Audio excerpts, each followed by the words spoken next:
Here now to talk about today's developments and what kind of impact this could have on the chain is Wendy Patrick, Dr. Wendy Patrick, ethics lecturer at San Diego State and an attorney as well. And we've just heard that Subway quickly said it's shocked, it thinks it's about the prior investigation, it's monitoring, it's concerned, and then breaks ties with Fogel. So very quickly, why so quickly, and what's Subway doing right now?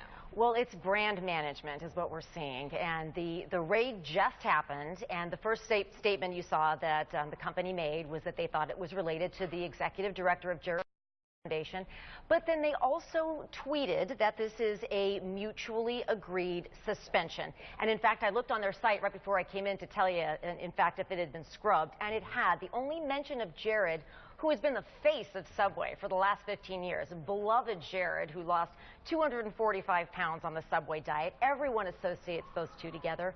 The only mention now on the website is a small tweet that states basically just that they've severed ties. There is no mention or photograph of him anywhere else on the site. And that's surprising, some people think, because remember, this is just an investigation. Right. Okay, we're in the court of public opinion now. Everybody's talking about it. But he's presumed innocent until proven guilty, and he's not been detained nor arrested, so everybody's just monitoring the situation now to see what happens.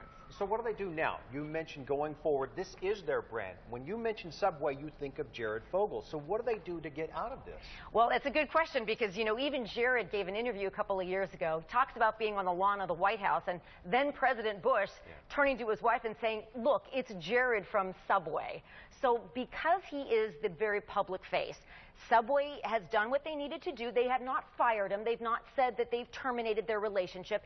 It's on suspension as we play the waiting game to see when and if formal charges are brought against Jared. Very interesting for you to bring up brand management, certainly what they're doing.